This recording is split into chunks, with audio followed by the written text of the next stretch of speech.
100 शब्द प्रति minute start.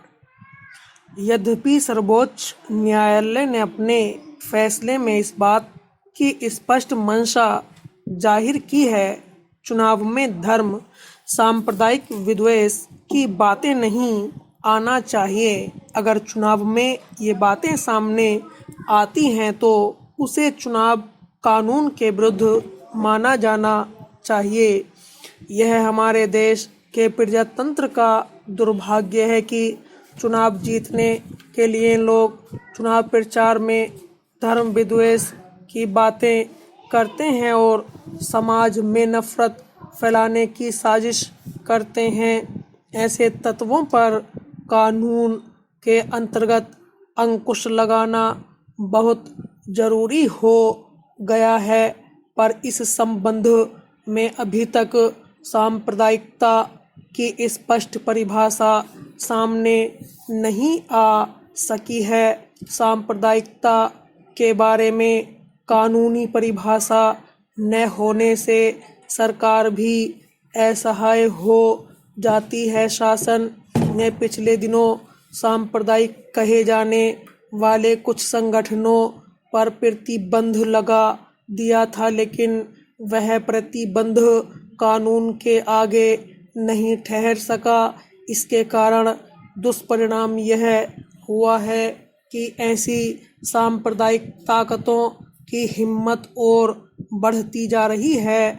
अतएव अब समय आ गया है कि धर्म, सांप्रदायिकता, जीवन पद्धति की इन सारी बातों को ठीक ठाक परिभाषित किया जाकर इसे कानूनी रूप दिया जाना चाहिए। उच्चतम न्यायालय ने अपने ऐतिहासिक निर्णय में स्पष्ट कर दिया है कि उम्मीदवार के भाषणों में हिंदूवाद और हिंदुत्व शब्दों का इस्तेमाल भर करने से उसे सांप्रदायिक करार नहीं दिया जा सकता। इसे भ्रष्ट आचरण के दायरे में रखना भी संभव नहीं लगता है। लोक प्रतिनिधित्व अधिनियम 1951 की धारा 123 की उपधारा की विस्तृत व्याख्या करते हुए सर्वोच्च न्यायालय ने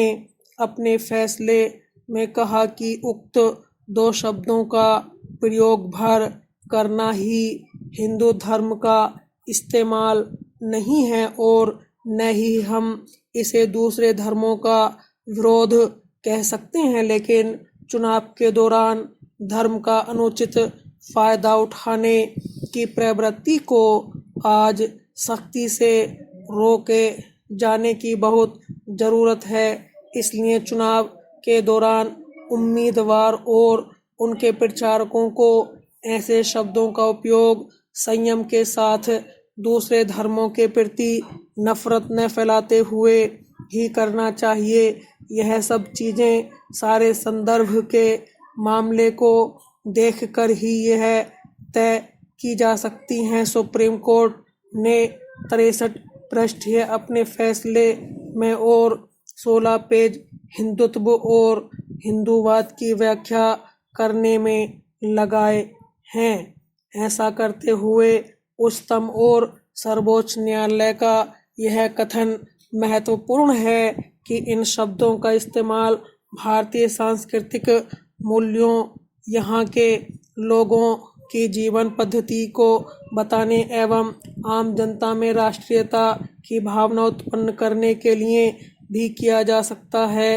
केवल हिंदू नाम को अछूता एवं सांप्रदायिक करार देकर उसकी निंदा करने वाली शक्तियों को इस निर्णय से जरूर करारा झटका लगेगा। वहीं अदालत ने इन शब्दों के दुरुपयोग को सख्ती से रोकने का संकेत किया है। कांग्रेस अध्यक्ष सीताराम केसरी ने आज यहां ऐलान किया है कि देश की जनता नेतृत्व के लिए कांग्रेस की तरफ देख रही है। देश एक बड़े संकट के दौर से गुजर रहा है। श्री केसरी ने यह बात आज संपन्न हुई 20 प्रदेशों के अध्यक्षों की एक बैठक में कही।